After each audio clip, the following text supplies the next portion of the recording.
A single breadcrumb pointed to the killer. Now Wolfe must follow the trail.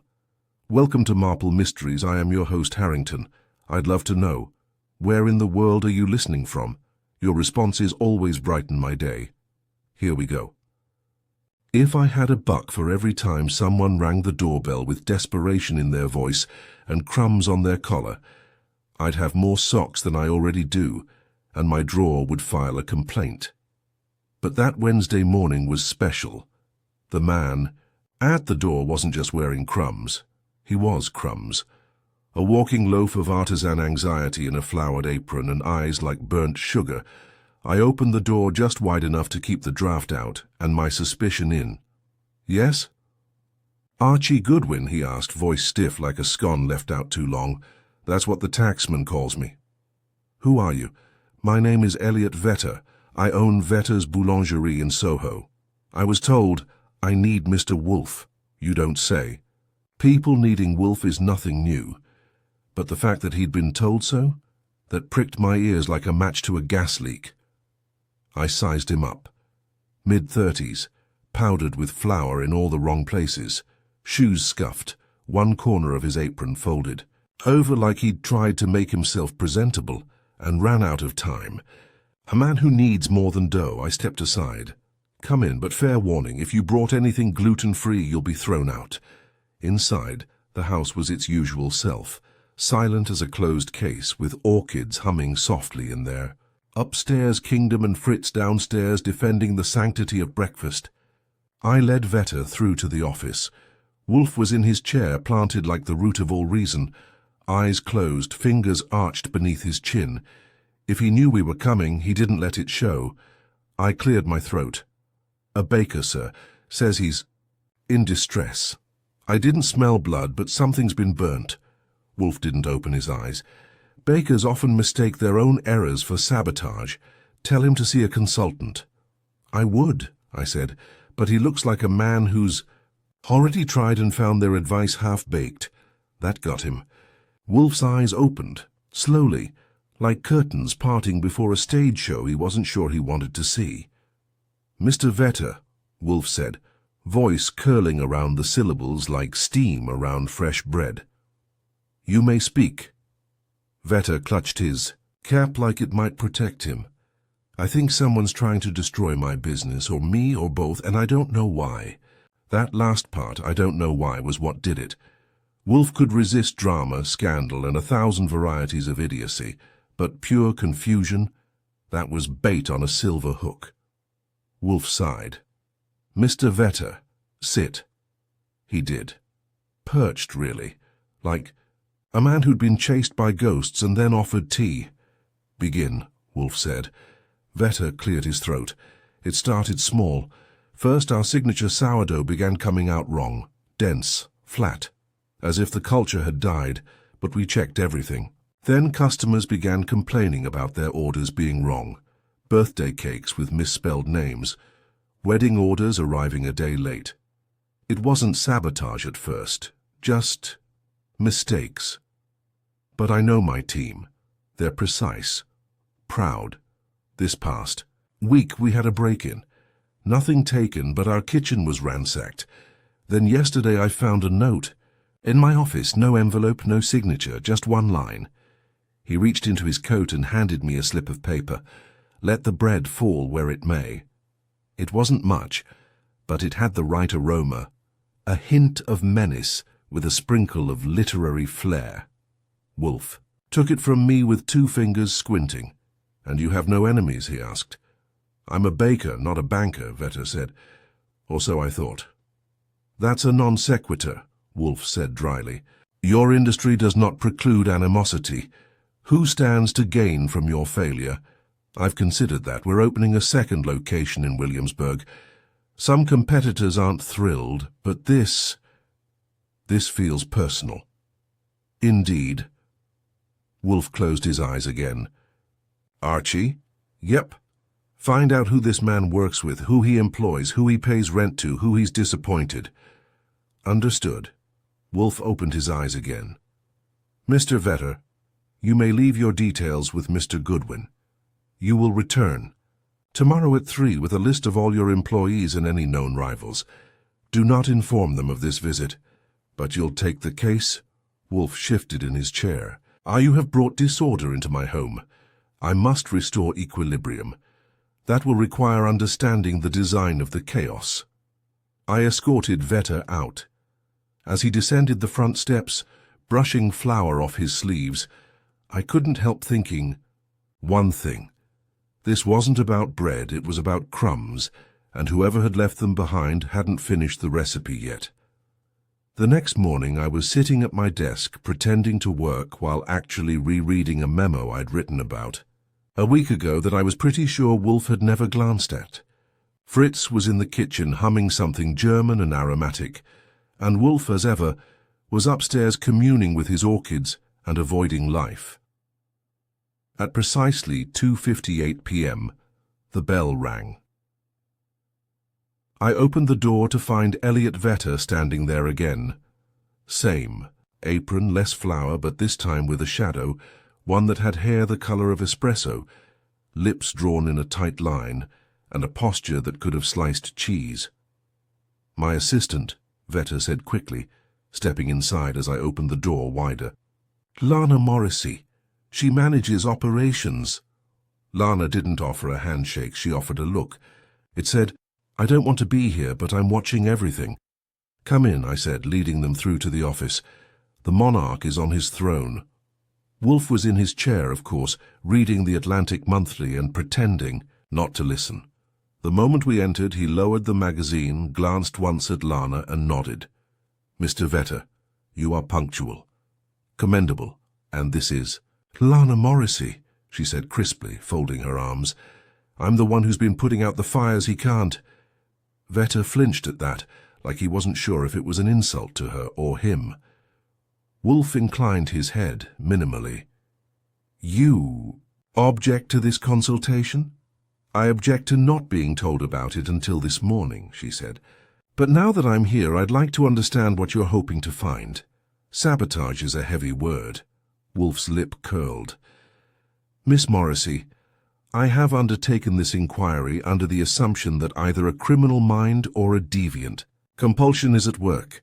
I make no guarantees about what I will find, only that I will find it." She blinked. "Is that a threat?" "No," Wolfe said. "It is a promise." That shut her up, though the fire in her eyes burned brighter. I admired her control, cool without being frozen, sharp without being brittle. The kind of person you'd want running a business or covering your tracks. Vetter produced a folded sheaf of papers from his coat pocket. "Here, staff lists, full names, roles, years employed.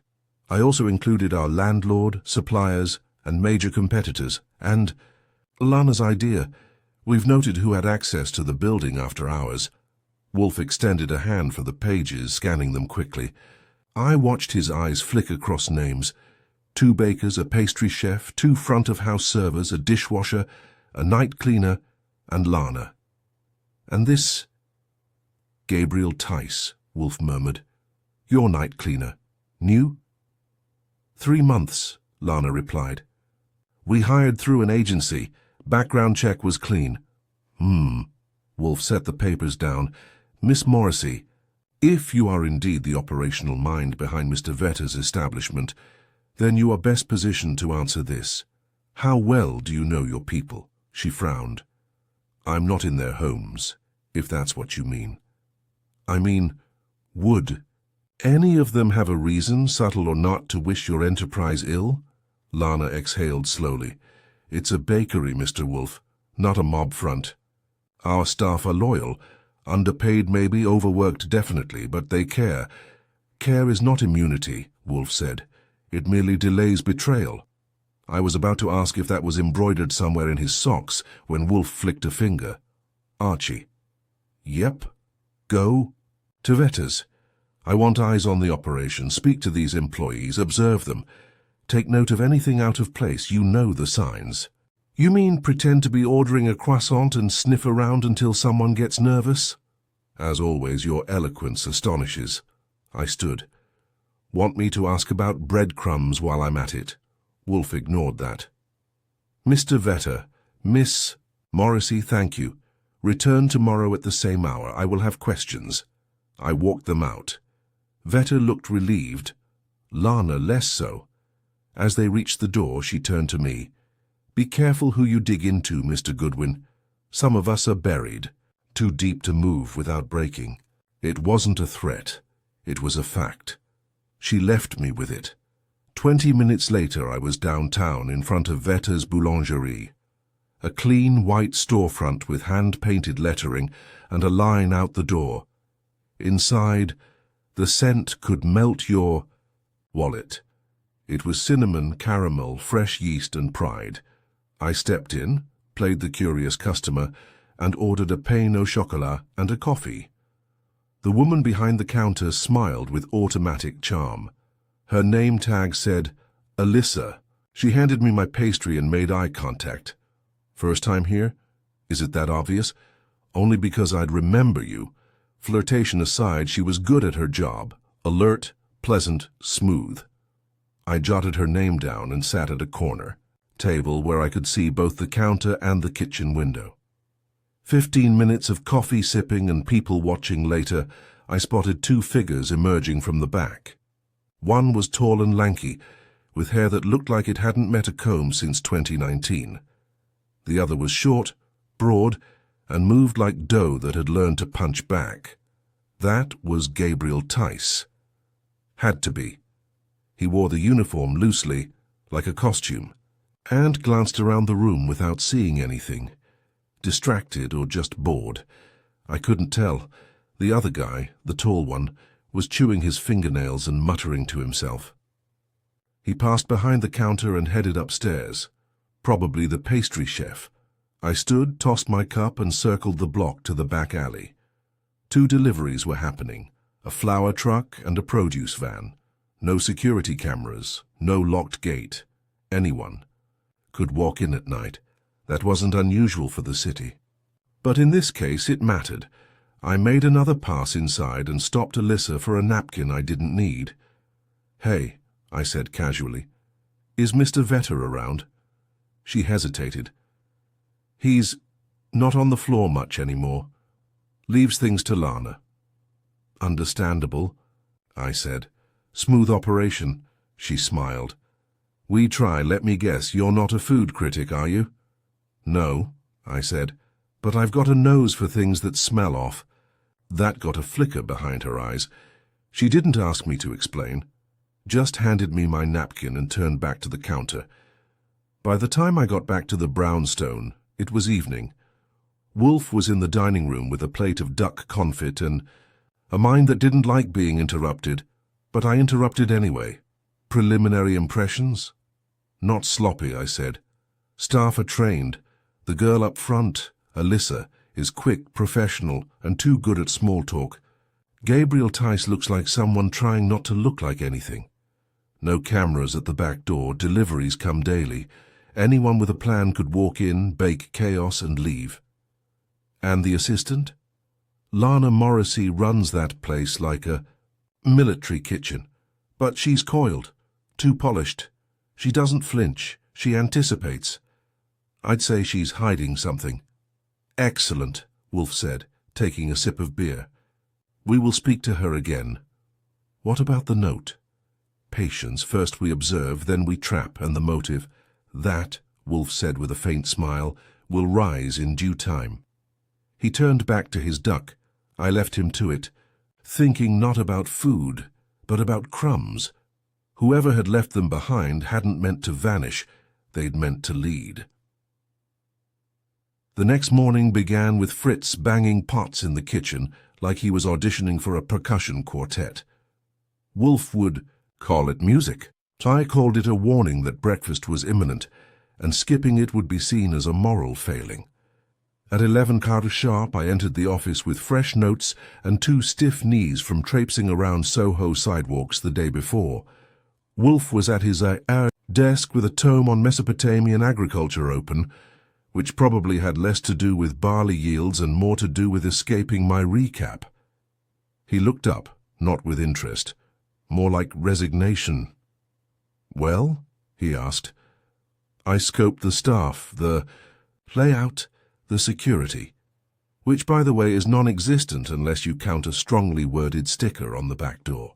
We're dealing with a shop that looks good on the surface and leaves a few too many doors open, literally and figuratively. He grunted. Go on. I handed him a page I'd typed up at an unholy hour. There are 3 people worth circling, in red ink.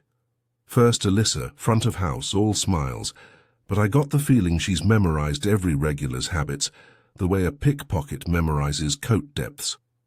Then Gabriel Tice. Quiet, keeps his eyes low, shuffles like he's hoping no one asks him for anything more than a mop. And finally our friend Lana Morrissey. She's in control, too in control. That kind of composure usually comes with a tale of buried stories. Wolfe read in silence. I watched his eyes narrow, his nostrils flare just enough to register the mental equivalent of indigestion. This Gabriel, do you believe he is capable of sophisticated mischief? I thought about it. Not unless it involves forgetting to turn off a burner. He's got the look of someone who's only just holding it together. But sometimes that's camouflage.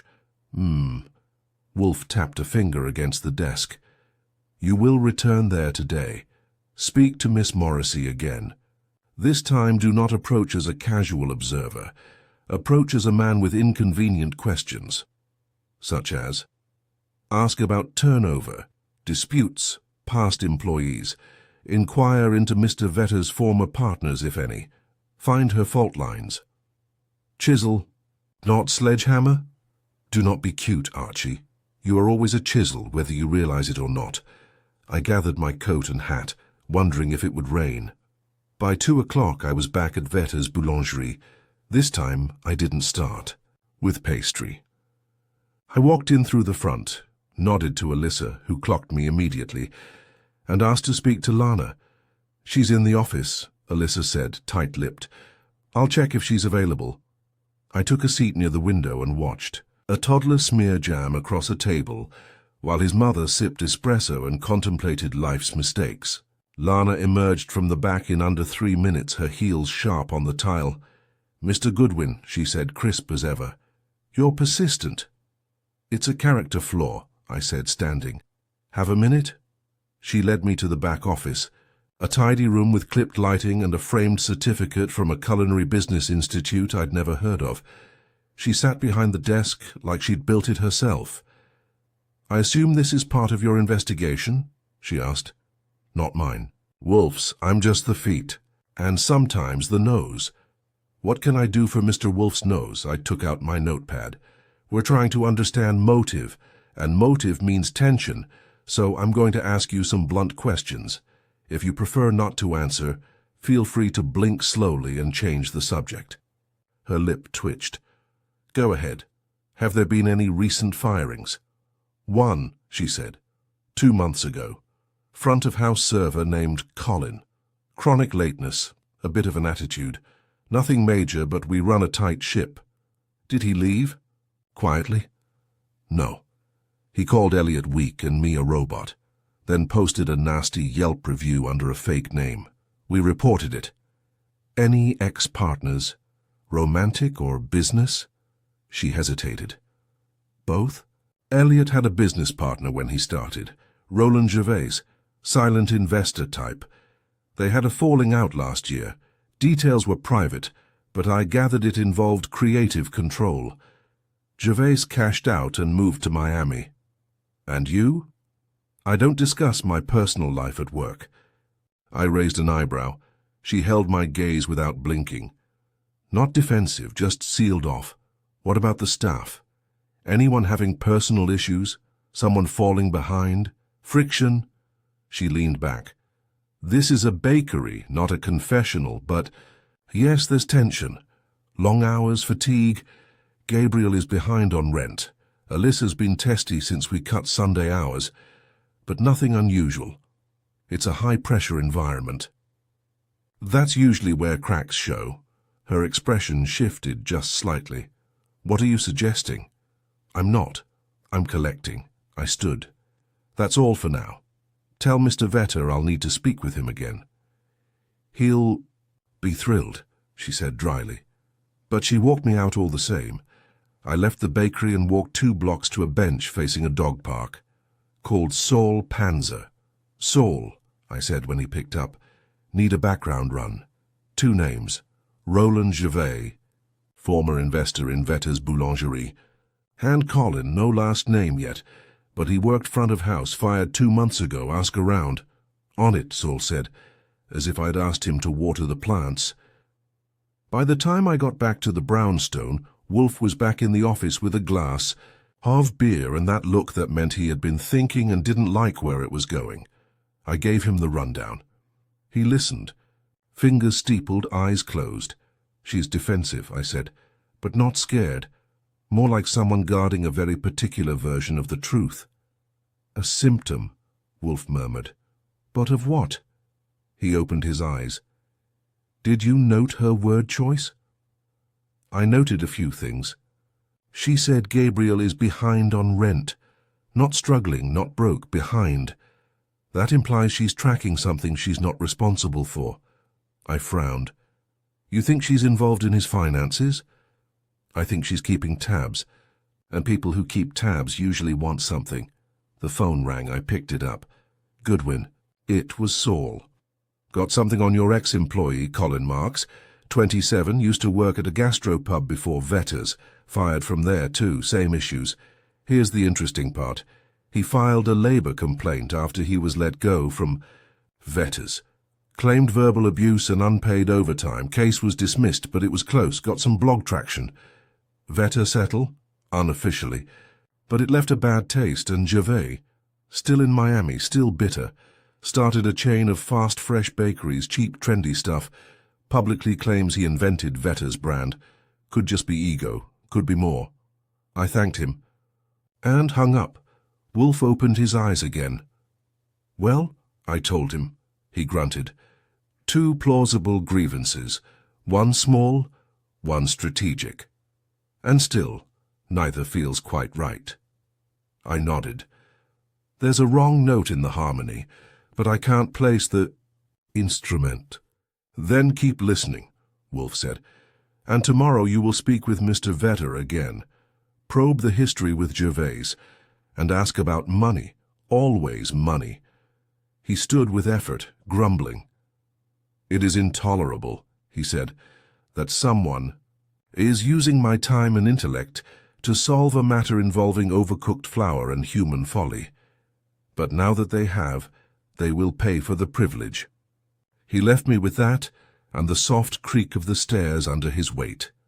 Outside, the city moved. Inside, breadcrumbs were forming a trail. And Wolfe, as always, intended to follow it, all while never leaving his chair. The next morning, Vetter, who arrived 5 minutes early and 5 ounces lighter in spirit. He looked like he'd spent the night arguing with his conscience and lost. I met him at the door, and before I could greet him, he said, "Is it getting worse if I'm starting to feel watched?" "Depends," I said, stepping aside, "on whether someone actually is watching you, or whether your conscience took up ventriloquism." He gave me a wan smile, but his hands trembled slightly as he adjusted his collar. I led him into the office, where Wolfe sat waiting with his version of anticipation, eyes closed, hands folded, not a muscle wasted on curiosity until he deemed it necessary. "Mr. Vetter," Wolfe said as the man sat, "you are troubled.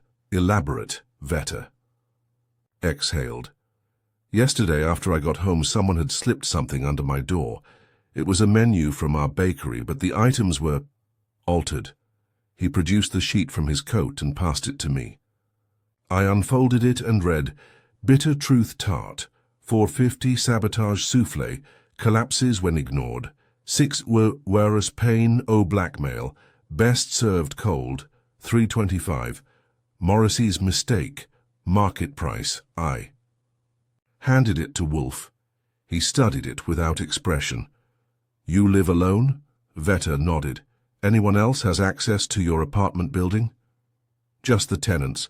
Small walk-up in the village. No cameras, no doorman." "This document?" Wolfe said, shaking the menu once, was printed on your own stock. Identical font, formatting, and paper. That suggests it was produced inside your bakery. Someone with access to your systems and an eye for cruelty. Vetter looked down at his hands. But why? Why all this subterfuge instead of just hurting the business openly? Because this is not merely sabotage, Wolfe said. Tis theatre. It is personal. Vetter's mouth twitched. You think it's Lana? No. I hope it is not. But if it is, then she is performing for you. He looked pained. I trust her. Then let us test that trust. Wolfe gestured. For me. Archie, you know what to do. I nodded and stood. Time to pay Miss Morrissey another visit? No. Time to pay everyone a visit.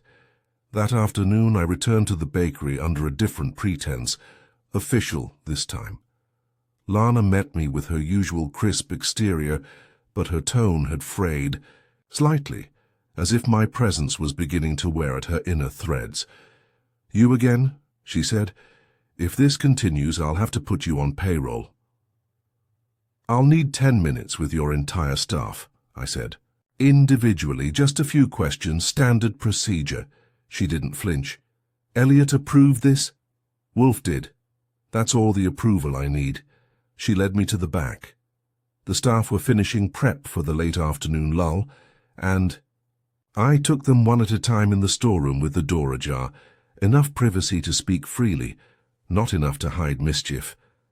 First up, Alyssa, still charming, but now with a wary edge. Of course I've seen tension, she said. Any place that tries to do artisanal at scale ends up grinding the staff into flour. I'm paid well enough, but this place is about control, Lana's way or the highway. Anyone ever take the highway? She hesitated. Some have wanted to. Colin did. And Gabriel. He's halfway out already. Why? He's scared. Of messing up, of being seen messing up. Lana watches him like she's waiting for a reason. Is she that controlling? Let's just say she always knows who took the last lemon curd. Next, Gabriel. He shuffled in like he'd rather be anywhere else. Thin, reedy voice, nervous hands. I just clean, he said. I don't even touch the ovens. But you're here at night after everyone leaves? He nodded. I mop, wipe surfaces, that's it. You ever notice anything odd? Things moved, notes left behind? He looked away. Once, a few weeks ago, found a mixer on, running empty. Didn't think anything of it. You tell anyone? No, didn't want trouble. Someone might be using your shift to cover their own tracks, Gabriel. If you've seen anything at all, you need to say it now. He looked up, eyes wide. Sometimes, I think someone's been coming in after me. That made me pause. Why do you think that? Because I started locking the side door after my shift. Twice now I came back in the morning to find it unlocked, but nothing was missing. It felt like someone wanted to be there but didn't want to take anything. That smelled like a breadcrumb if I ever saw one. Then came the pastry chef, Marlon. Older, fastidious, deeply uninterested in gossip, but he did say something curious. We used to have more freedom, he said, before Lana started tightening the screws. She's good, don't get me wrong, efficient, but she's turning this place into an assembly line. Did Vetter approve that? Not really. He got distracted by the expansion. She filled the vacuum. Finally, Lana herself. She came into the storeroom with arms crossed. Did we learn anything, or are we just spooking the staff for sport? I've learned a few things, I said, watching her closely, including that someone's been accessing the bakery after hours, through a door you should have had a better lock on. Impossible, she said. Possible. Probable, even. Gabriel locks the side door. Twice it's been found open in the morning, but nothing stolen, just accessed. She hesitated. That's it concerning. I leaned in. You ever hear of Roland Gervais? She froze, just enough to register. Elliot's ex-partner, she said. Why? Did you know he started a chain in Miami? No. He says he invented Werther's brand, publicly. I hadn't heard that. You still talk to him? She laughed, short and sharp. I never did. He was Elliot's problem. I let the silence stretch. She didn't fill it. Back at the brownstone, I gave Wolfe the rundown. He listened in silence, tapping one finger rhythmically on the chair arm. Miss Morrissey is lying, he said when I finished.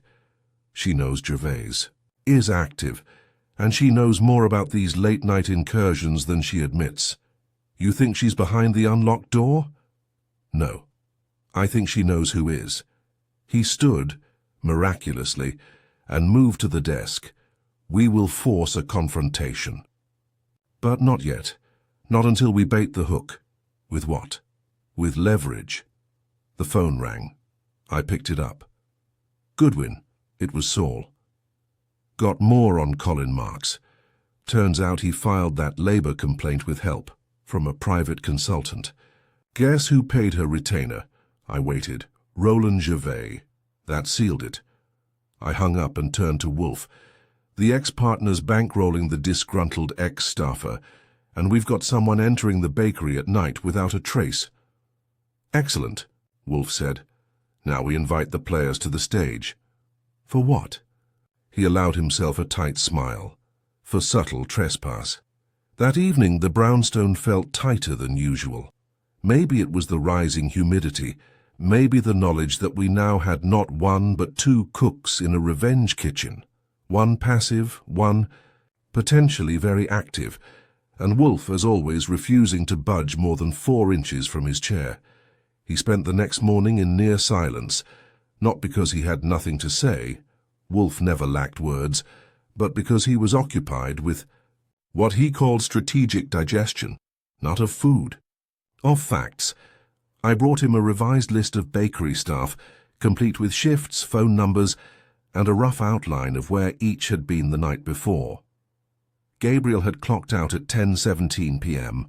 Lana had stayed behind to reconcile the week's receipts, leaving shortly after 11. Alyssa was off Tuesdays. Marlon left at 6 sharp, his habit.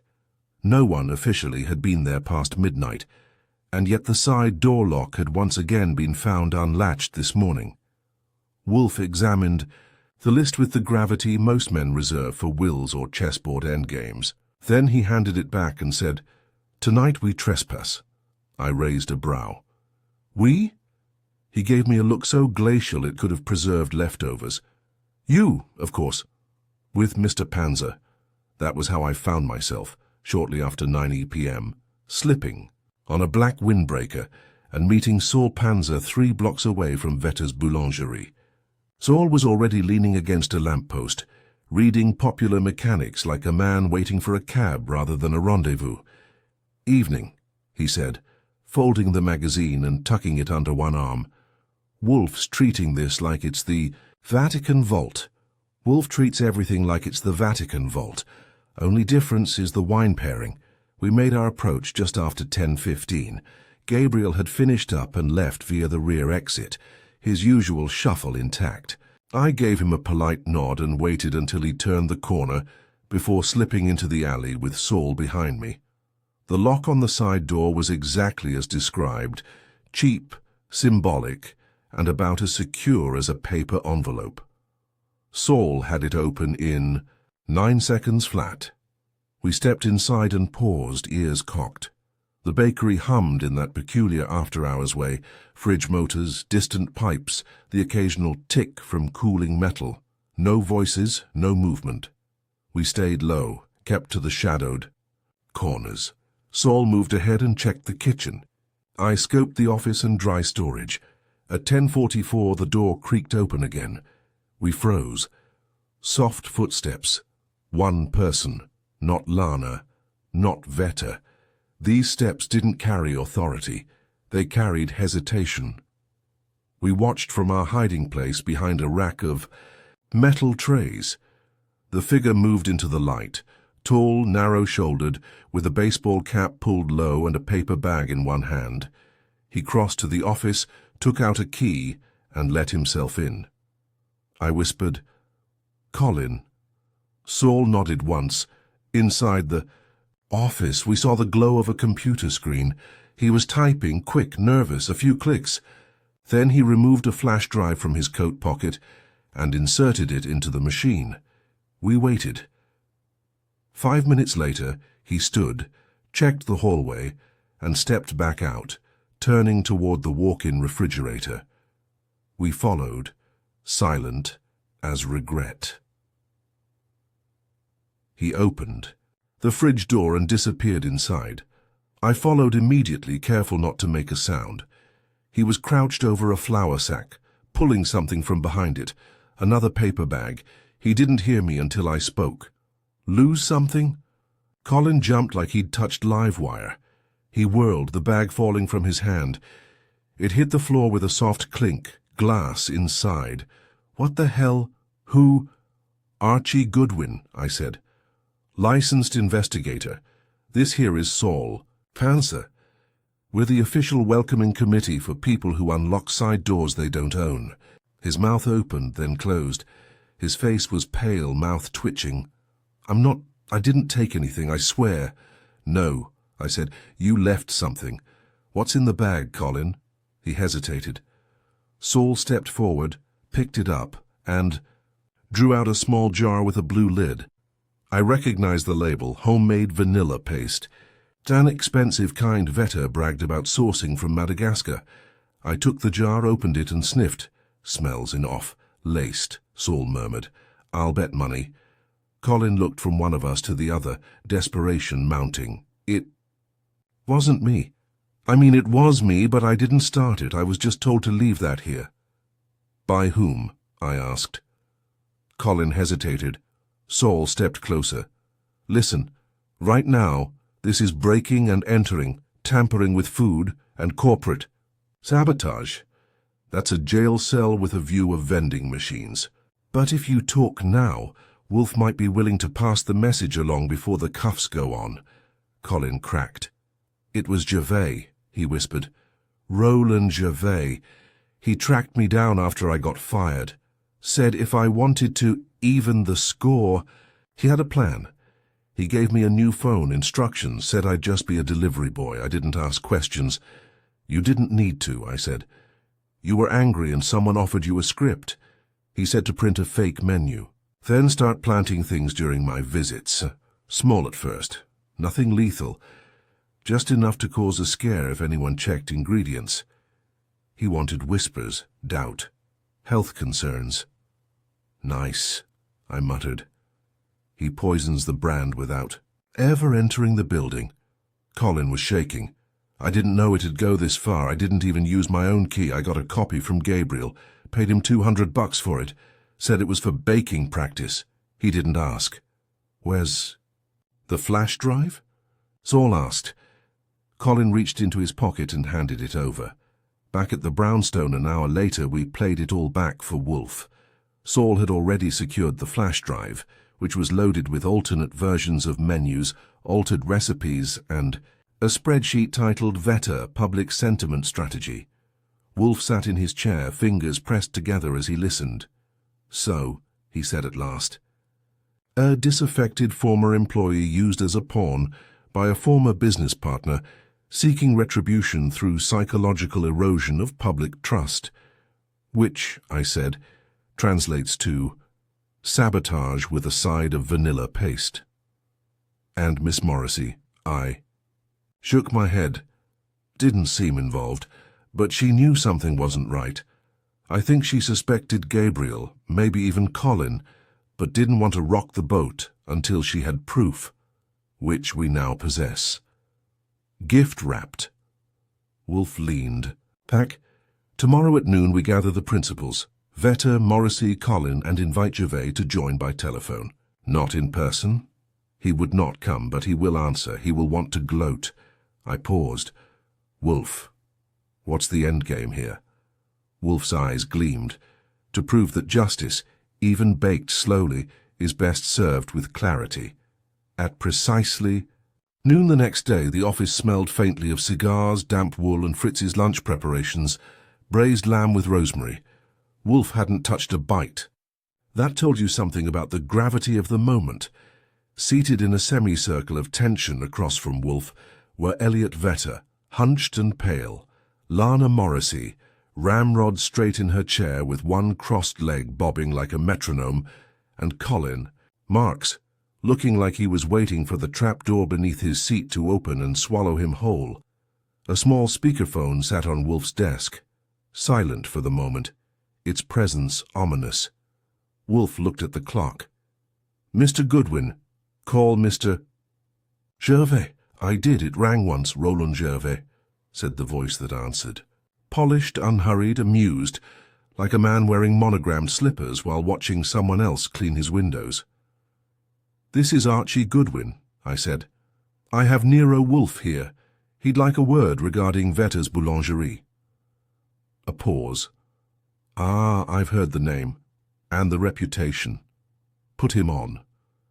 I pressed the speaker button. "Mr. Gervais," Wolfe said, his voice as smooth as chilled custard, "I appreciate your time. I must admit I'm intrigued.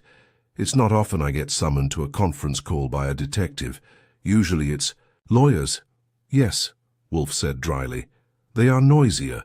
A flicker of amusement from Gervais. "So what can I do for you, Mr. Wolfe?" "You can listen.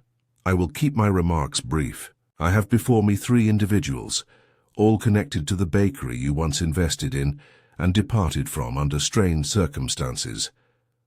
One of them," he glanced at Colin, "has admitted to entering the premises illegally and planting contaminated ingredients with the intent to subtly sabotage the business. He claims he was paid and instructed to do so by you." A beat of silence, then a laugh. "Polished, practiced."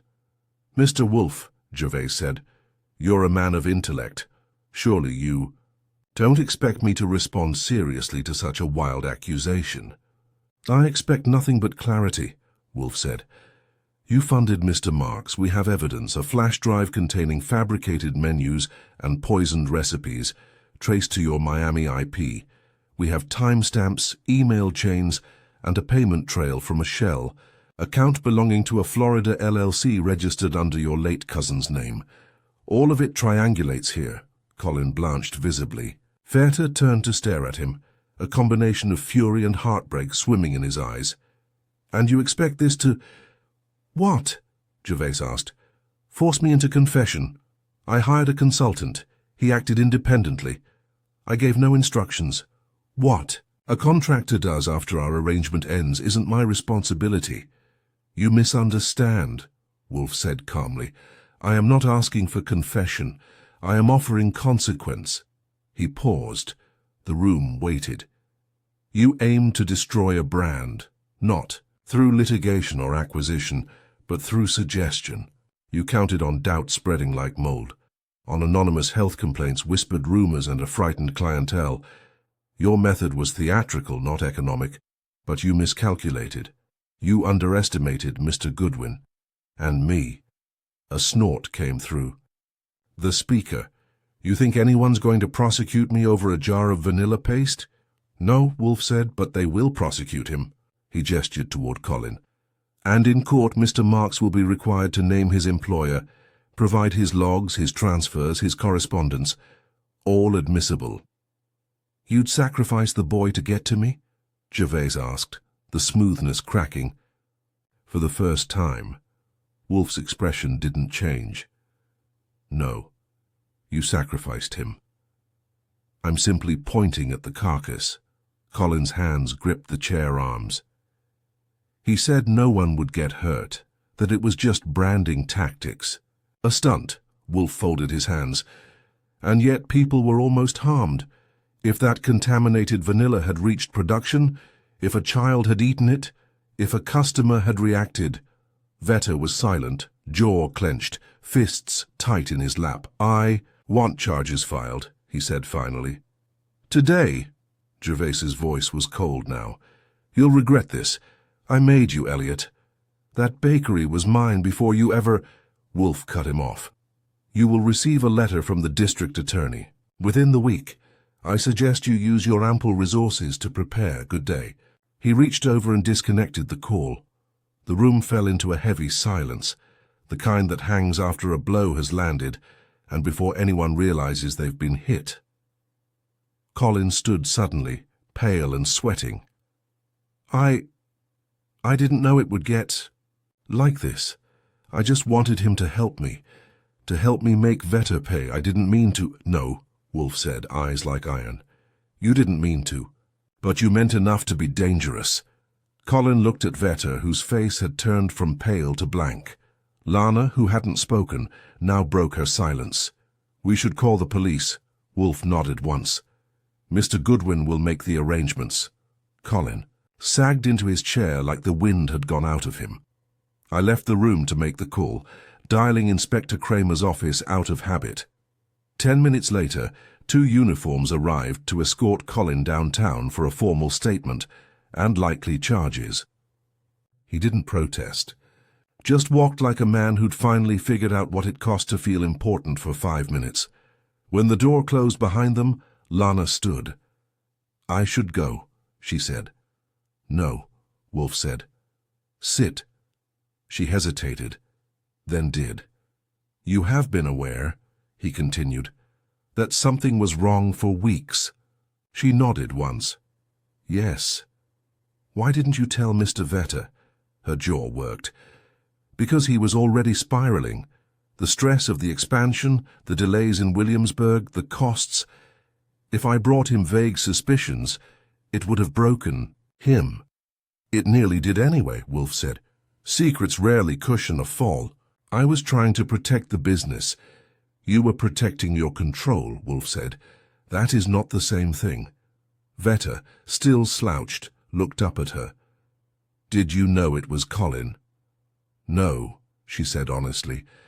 I suspected. Gabriel, maybe Alyssa. I didn't imagine it was a ghost from 2 months ago, but I should have. I see everything. That's my job. No, Wolfe said again, sharper now. That is your delusion. Lana flinched. Control is not vision, supervision is not omniscience. You tightened your grip until your knuckles cracked, and you failed to notice that someone was playing you from outside the ring. Silence. Finally, Vetter said, We'll need to re-evaluate how we operate. How you'll need more than that, Wolfe said. You'll need transparency, boundaries, a system of accountability. He looked at Lana. And you will need to decide whether you are an employee or a monarch. She said nothing. Wolfe turned to me. That will do, Archie. They left one at a time. First Lana, shoulders rigid, then Vetter, who paused at the door. Thank you, he said. I don't know how to... Then don't, Wolfe said. And with that, the door closed. Peace returned to the brownstone, a silence deeper than the city outside. I glanced at Wolfe. Nicely done, he grunted. Back to normal, then? Hardly, he said. We have Fritz's lamb waiting. And Gervais? He will stew, which is more than fitting. We adjourned to the dining room, the clink of cutlery soft as justice. Another day, another crime unraveled, not with fists or bullets, but with reason, ego, and a few breadcrumbs left behind. The next morning, the brownstone exhaled. That's the only way to put it. After days of tension, silent calculations, and carefully baited hooks, the air felt lighter, like someone had opened a window in Wolfe's brain and let the smoke out. Even Fritz was humming, a clear sign that equilibrium had been restored in at least one corner of the world. As for Wolfe, he was engaged in his favorite post-resolution ritual, pretending he hadn't been interested in the case to begin with. He sat at his desk sipping a glass of beer and reading Pliny the Elder with a look that said nothing so mundane as bakery sabotage could possibly have intruded on his vast Roman concerns. "Do you ever think," I asked, lounging in the red chair with a fresh cup of coffee, "that it's a bit unfair the way you win by sitting perfectly still while I nearly get baked into a saboteur's side dish?" Wolfe didn't look up. "It is not unfair. It is efficient." "Efficient for you." "Maybe. I had to talk a man out of panicking in a walk-in refrigerator while Saul ran chemical tests on vanilla paste." "And I," he replied, still reading, had to listen to Mr. Vetter emote in 4 directions, and Miss Morrissey perform restraint like a trained falcon. We each have our burdens. He turned a page.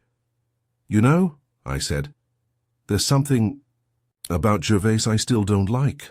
Wolfe grunted, which meant he agreed. A vulgarian, he said, shrewd enough to weaponize innuendo and weak enough to hide behind pawns. The worst kind of strategist, neither original nor courageous, and yet he got close. Closer than you'd think, Wolfe said, finally setting the book down. If Colin had succeeded in one more ingredient substitution, the bakery would have failed a health inspection. Gervais wasn't trying to cause illness, he was trying to create fear. A brand can survive a scandal. It cannot survive doubt. I nodded. And he used someone like Colin to deliver it. Not a professional, not even an insider anymore, just a bitter, discarded tool. Precisely. Gervais knew that Colin's ego was wounded, and that he had no institutional loyalty. All it took was a whisper and a plan, and a door left unlocked. Wolfe leaned back and shut his eyes. I detest food being used this way, he muttered. It is an insult to its dignity. Before I could respond, the doorbell rang. Fritz, who could sense drama even through marbled lamb and parsley, appeared from the kitchen and crossed to answer it. A moment later, he returned. Miss Morrissey, he said simply. Wolfe opened his eyes. Show her in. Lana entered with the same composure she always wore, starched, tailored, and 4 steps ahead of anyone trying to read her. She nodded at me and then at Wolfe, who didn't rise. Mr. Wolfe, she said, I wanted to thank you in person. You have, he replied. Several times. Once yesterday in person, and twice by email. She smiled faintly. Well, I suppose I also wanted to ask a question. Wolfe arched a brow. I'm considering leaving the bakery, she said. Elliot doesn't know yet. I've been offered a position consulting for a restaurant group expanding into New York. Better. Funny. Broader influence, but less control. Wolfe didn't move. And you wish me to tell you whether to go. I suppose I'm asking whether you think I'm the kind of person who should build something or keep it from falling apart. It was a rare moment. The kind where someone capable of slicing a room in half with a glance opens a window and asks if the weather outside is worth braving. Wolfe exhaled slowly. You are competent, he said. Disciplined and intolerant of imprecision. That can build empires or destroy them. He paused. But you lack one thing. She tilted her head. Which is? Permission, Wolfe said. You act only when you believe the cost of inaction exceeds the risk of involvement. You do not commit unless forced. That landed. Her posture didn't shift, but her silence did. It rippled. Wolfe continued. If you stay, you must step out of the shadows. If you leave, you must learn not to drag the shadows with you.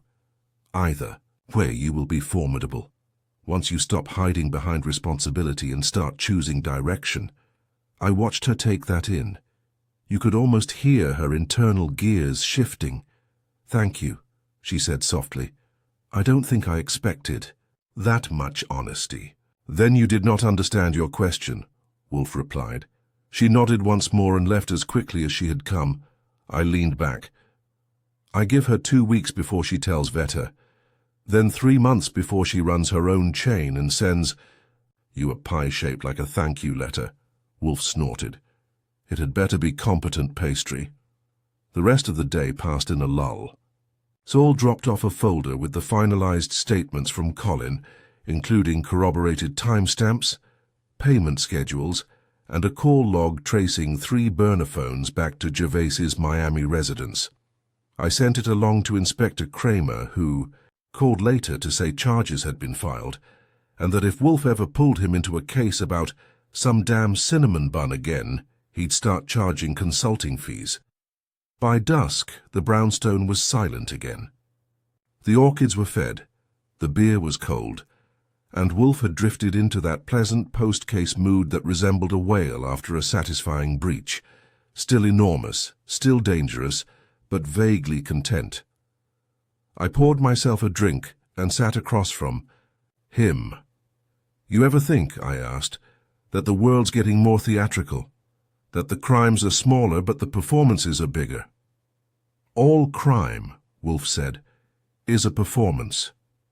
Whether it ends in applause or in prison depends on the audience. And what about justice?" "That," he said, eyes half closed, "is the curtain call."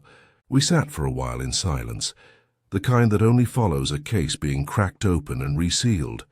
Outside, the city kept baking its noise and steam, but inside the brownstone, everything was measured, balanced, and properly leavened. The breadcrumbs had led to truth, and Wolfe, as always, hadn't even needed to leave his chair to follow them. It was Friday evening, and the brownstone had returned to its natural state, serene, sealed, and self-sufficient. Fritz was plating duck à l'orange. The beer in Wolfe's glass had just reached its ideal chill, and my only real concern was whether Wolfe would notice I'd replaced his jar of pickled ramps with something from a new vendor that actually understood the concept of crunch. He hadn't noticed yet. Either that or he was letting it pass to avoid a conversation about improvements to tradition. We were in the dining room when the phone rang. Fritz started to rise, but Wolfe raised a hand. "Let it go, Fritz." "I'll get it," I said, though I didn't hurry. If the world was ending, it could at least wait until we'd finished the duck. It wasn't the world. It was Elliot Vedder. "I know it's late," he said, voice hesitant but intact, "but I just needed to say something. Wolfe there? He's busy convincing himself he's not enjoying this duck. Tell him things are different. There's less fear in the kitchen, less whispering. It's like someone lifted a glass dome we didn't know we were under." That'd be Wolfe. He's in the glass dome removal business. Quiet trade, high standards. "I wanted to thank you, Archie," Vedder said. "Both of you, really. If you ever want a pastry named after you, make it dry, sarcastic, and a little too clever," I said. "It'll be accurate." He chuckled, and for once it didn't sound fragile. When I returned to the table, Wolfe looked up. "Vedder. Just checking in. Grateful, less broken than when he started. Says the kitchen feels like air again." Wolfe grunted. "Bread, when overworked, becomes dense. Humans are no different." We finished dinner in companionable silence. The kind only possible between two people who've shared 8 years of close quarters and several hundred criminal confessions. Later in the office, I poured myself a second drink and watched Wolfe pick up a book on Venetian cartography. "You ever think," I asked, "about why Gervais used food instead of something louder?" Wolfe didn't look up. "Because food is primal. It bypasses intellect and burrows into memory. Sabotaging it is not merely economic. It is symbolic. We trust what we eat more than what we hear. A rumor in a pastry has more power than a lie." "In a lawsuit," I nodded. "And it worked. For a while. Until it didn't. Because of you." "Because," Wolfe corrected, "of strategy. Gervais overreached. He mistook complexity for elegance. Had he kept his sabotage crude and petty, he might have succeeded. But his ego demanded a stage. He couldn't resist writing his name in breadcrumbs." "You're saying," I said, "that the best criminals fail because they think they're artists?" "Precisely." Wolfe reached for his beer, sipped, and then added, "It is one of the few mercies of human vanity." A knock on the door made me look up. Fritz stepped in, holding a small rectangular box wrapped in brown paper. "From Miss Morrissey," he said. Wolfe raised a brow. Fritz placed it on Wolfe's desk and left without comment. I moved to unwrap it, but Wolfe lifted a hand. "Archie." "Paranoia? Protocol." I gave it the once-over. No wires, no strange odors, no hidden drama. Just paper, string, and a folded note inside. I read it aloud. "Mr. Wolfe, thank you for your clarity and for your refusal to tell me what I wanted to hear. I have informed Elliot of my departure. He took it better than expected. I leave next. month for Chicago, where I'll be building something of my own, something with fewer ghosts. Enclosed is a gift I baked myself. It contains no message. You already understood it. LM. I opened the box. Inside was a single loaf of pain de mie, golden, symmetrical, modestly scored. Nothing flashy, just perfect. Wolfe stared at it for a moment, then nodded once.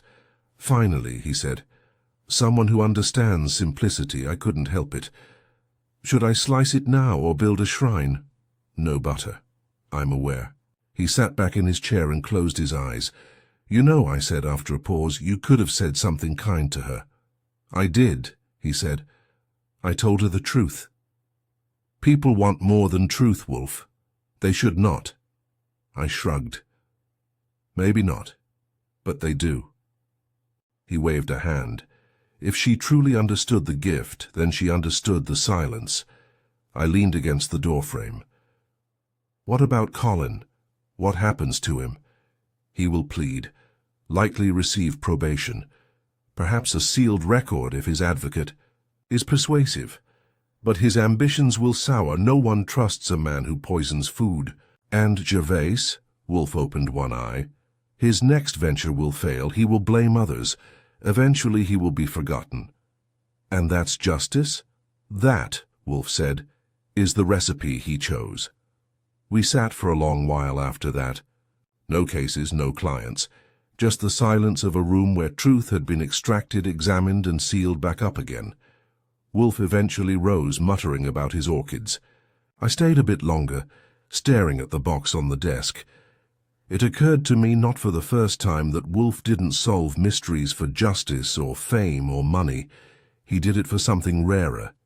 He did it for balance, for the preservation of sense, in a world that kept fermenting chaos. The loaf remained on the desk, untouched, a symbol, not of resolution but of restraint, a reminder that the deepest messages leave no icing, just clean lines, even crumb, and a sliceable silence. And so ended the affair of the breadcrumbs left behind, not with a bang, but with a loaf. That Sunday morning the brownstone was drenched in silence, the good kind, no clients, no crises. Just the soft clink of Fritz in the kitchen preparing breakfast, and the lazy rhythm of Wolfe's steps overhead as he returned from the plant rooms, likely satisfied that none of his 10,000 orchid children had perished overnight. I was at my desk, pretending to reorganize the Rolodex, which hadn't held a card I actually used in 4 years, when Wolfe entered the office with a slight frown and a definite purpose. "Archie," he said. I looked up. "Yes, sir. I'm troubled," which in Wolfe speak was the equivalent of someone else announcing the moon had turned green. He didn't do troubled. Annoyed, yes. Irritated, often. Offended, daily. But troubled? That one needed a chair. "Is had the bread?" I asked, nodding to the box from Lana Morrissey that still sat untouched on the desk. Wolfe had allowed it to remain there as if it were a guest, and I hadn't dared move it. "No," he said. "The bread is exemplary. It represents a precise understanding of structure and restraint." "Then what's needling you?" He walked to his chair and settled himself, not with his usual languid certainty, but with the poise of someone balancing. "A question on the edge of a knife. I've been thinking about Miss Morrissey's departure, about the timing." I tilted my head. "You think she left too quickly?" "I think," Wolfe said, "she didn't merely leave. I think she escaped. That got my attention." I leaned forward. "From what?" "Not sabotage, not Gervais, from responsibility. Or rather from a version of it she could no longer control. I thought you told her she needed to commit, step out of the shadows." "I did." "And she listened?" "Yes," Wolfe said, "but not to me." I frowned. "You're going to have to start using nouns. I'm floundering here." Wolfe sighed, one of his deeper ones. "She did not choose to confront what was broken. She chose to build elsewhere. That is not the same thing. It is movement, not resolution." You think she knew more than she let on? I think, he said slowly, there was something else. One more thing we missed. One more breadcrumb. We did not follow. That got under my skin. Wolfe didn't say things like that lightly, and he sure as hell didn't enjoy admitting them. I stood. Fine. Let's say you're right. Where do we look? He pointed to the desk drawer. Her original staff report. The first list she gave us. I opened it, leafed through names, roles, schedules, work history. It was thorough, too thorough. Anything in particular? Compare it to the revised list we compiled from interviews. I pulled out the second document and placed them side by side, and then I saw it. The first list had 9 employees. The second 10, I blinked. We missed someone. Wolfe nodded. A name was removed, I pointed. First list, Emily Corrin, barista, joined 5 months ago. No mention of her in the second. I didn't speak to her. Nor did I hear her name mentioned once by Miss Morrissey, or Mr. Vetter, or any other staff. I sat slowly. You think she was a plant? I think she was a mistake. We spent the next hour digging. There was no record of an Emily Corrin in the bakery's payroll logs after February. No tax form, no emergency contact, no forwarding address. A ghost. I called Saul. 20 minutes later he called back. She exists, he said. But not in the way you think. Her real name's Amelia Corrigan. She's an independent consultant. Branding, business recovery, employee culture. She's bounced around startups, mostly food-based. Reputation for cleaning up internal issues quietly, under the radar. Why would she pose as staff?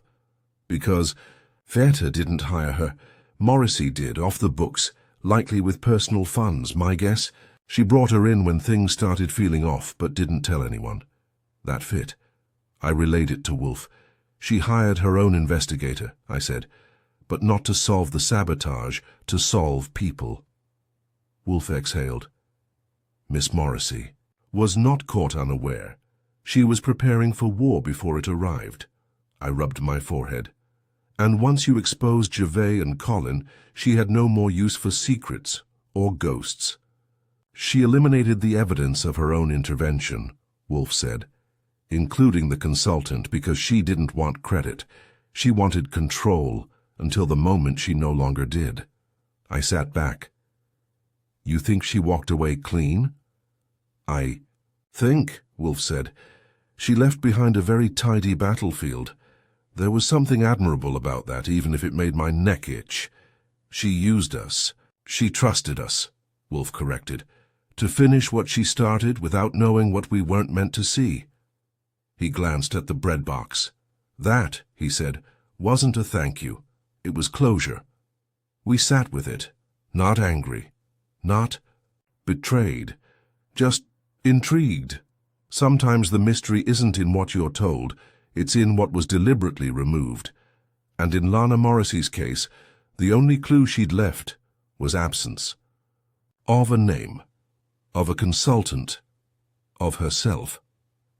By evening, Wolfe had returned to his orchids. I was at my desk, thinking not about Gervais or Colin or even Vetter, but about Morrissey, about how a person could vanish not by running, but by stepping, sideways, out of reach, out of the frame. There was no new case waiting, no knock at the door, no cliffhanger, just the quiet, as the final breadcrumb dissolved. That in the end was all she left, and sometimes that was enough.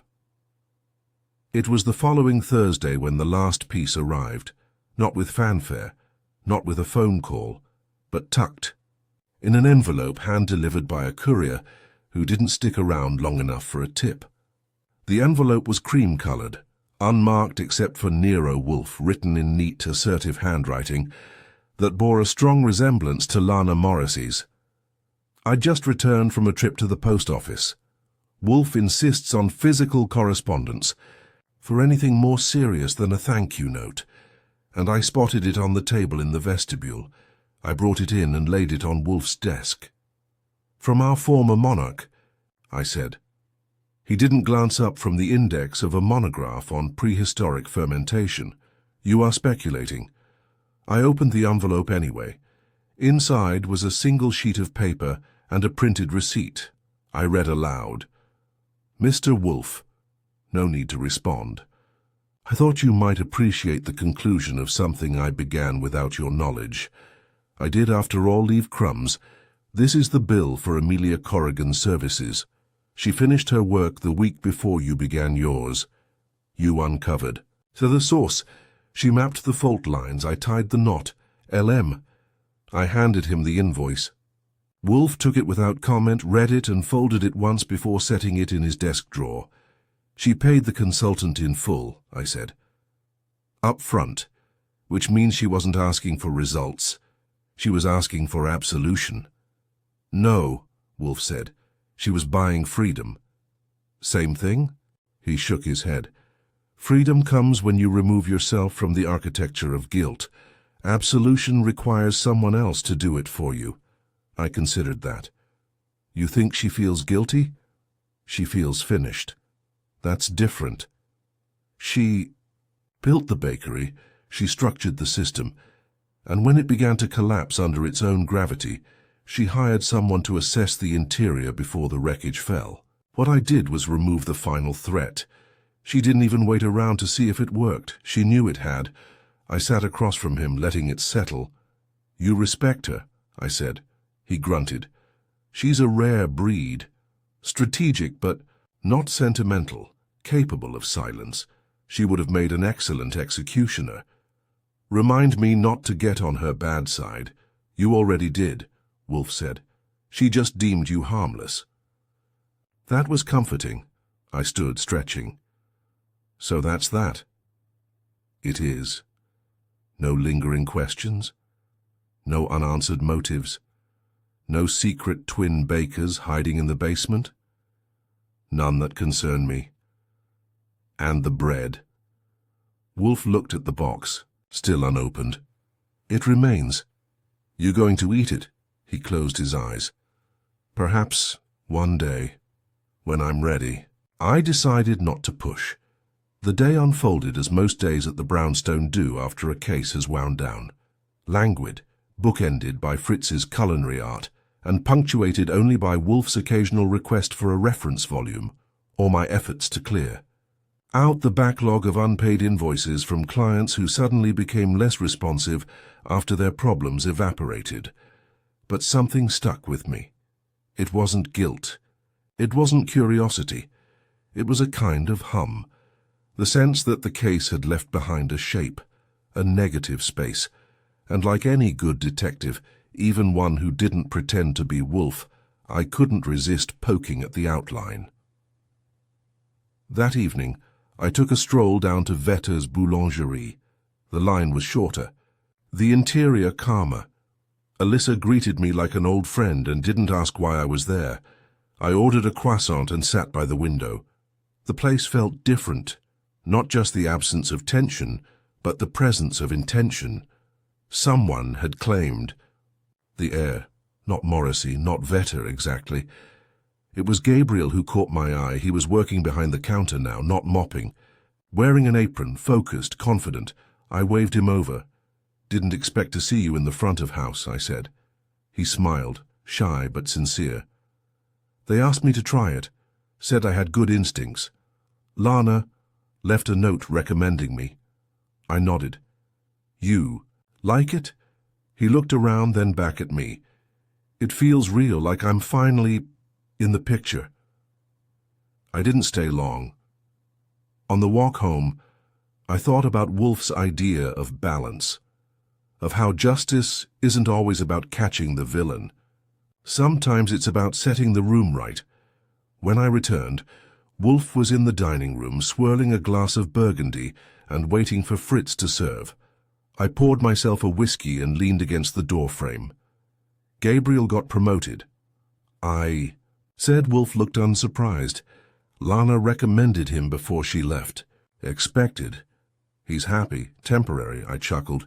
You really know how to bless a moment. Wolfe sipped. I'm not here to bless moments. I'm here to see them as they are.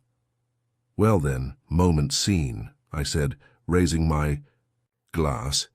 He didn't raise his in return, but he nodded once, which from Wolfe is a standing ovation. After dinner, we retired to the office. Wolfe lit a cigar. I put on a Miles Davis record, and the city turned dim beyond the windows. We didn't speak for a while.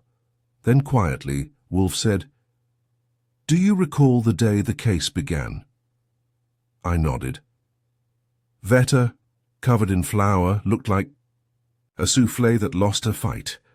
At the time, Wolfe said, I believed it would be a small disturbance, a flavor imbalance, not a full course. I was wrong. That's rare. I will permit one per season. I smiled. You think Gervais will resurface? He will try, but he will be flattened by his own dough. Men who hide behind proxies eventually become shadows of their intentions. And Lana? Wolfe glanced at the unopened loaf. She will build something. It may succeed, it may fail, but it will be hers. Would you work with her again? He paused. I would not work for her, but I would not refuse her mind. That from Wolfe was practically marriage. I poured myself one last drink. You think there'll be another case soon? There always is. And he was right. There always is. But for the moment, the office was quiet. The bread remained uncut. The music drifted. The world outside simmered. And inside, within the sanctuary of the brownstone, justice had been served. No applause. No headlines, just balance. And that, as Wolfe would tell you, is always the finest course. It was the following Monday, and the brownstone was in a state of rare quietude. No phone calls, no drop-ins, not even the usual rustle of the postman's shuffle on the stoop. Just Fritz humming softly while prepping lunch, and Wolfe reading a slim volume of Seneca, presumably to reinforce his long-standing belief that humanity had always been a disappointment. I was at my desk, doing what I do best, sorting through the debris of a case just concluded and mentally filing it under too neat to trust. The Gervais sabotage, the planted vanilla paste, the ghost consultant, Lana Morrissey's quiet exit. It had all tied up too well. Too artfully. Wolfe didn't like messes, but I've learned that too much symmetry in a case can be its own kind of deception. You're brooding, Wolfe said, not looking up. Observing, I replied. Poorly. I tossed my pen down. It's just that it all came together a little too perfectly. Colin was caught, Gervais was exposed, Lana departed. Everyone's roles made sense. But I keep asking myself, why didn't Gervais do more? More, Wolfe echoed, his brow arching. He knew the expansion in Williamsburg was delayed. He knew Veta was stretched thin. He had inside access through Colin. Why not push harder, escalate? Wolfe shut the book and leaned back, templed fingers under his chin. Because he didn't intend to win, Wolfe said. That pulled me up short. Come again? Wolfe's eyes were sharp now. He never intended to take the business, only to punish it. Punishment, you see, doesn't require victory. It requires spectacle, a visible wound, a humiliation. I thought about that. So, the sabotage was theatre. Of course, but poorly written. He lacked subtlety. Morrissey understood that, and so she outmaneuvered him. Not by confronting him directly, but by isolating him. She ensured the business survived long enough for us to finish the job, but she did not linger to claim credit. She didn't need to, I said. She left a clean house and a good recommendation for the most overlooked man on the staff. Precisely, Wolfe said. She understood what Gervais did not. That control is not about dominance, it's about legacy. I let that sink in. She's the one who restructured the internal kitchen schedules too, I said. Shifted the team into pairs with built-in redundancies. Veta never mentioned it. He thinks he did it. He didn't, Wolfe said. She did. And she did it so cleanly no one noticed. I stood, walked to the window, looked out over the street. So what's the reveal, Wolfe? What's the final twist? There isn't one. I turned. No twist?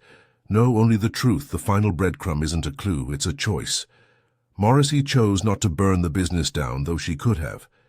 Gervais chose to destroy it, but couldn't. And Colin, he chose to matter and failed. That's a hell of a lot of morality for one loaf of bread. Wolfe smiled faintly. Good bread is moral. It rises or it doesn't. You cannot force it. I returned to my desk and sat down, letting the silence return. Outside, spring was beginning to stir. Inside, everything was still. It wasn't the kind of case that ends with handcuffs and headlines. No gunshots, no poisoned brandy. Just the quiet undoing of a man's grudge and the quieter retreat of a woman who knew the difference between power and presence. The phone didn't ring that day. The doorbell didn't chime. But the next morning, a box arrived. From Vetter's. Inside, 2 pastries carefully wrapped, each labelled. One said justice, the other said balance. Wolfe raised a brow when I handed them over. I assume these are symbolic. Sure, I said. Or maybe he just figured out the butter ratio. Wolfe bit into the first, chewed, swallowed. Acceptable, he said, though a touch sentimental. I grinned. We've had worse clients. We've had louder ones. I filed the box away on the shelf next to the other souvenirs of cases closed and chaos diverted. And as I did, I thought, this one didn't end with an arrest. It didn't end with a body or a scream. It ended with silence, with balance, with a final breadcrumb that led not to a culprit, but to a truth. That sometimes the quietest decisions are the most decisive, and that the deepest mysteries don't explode.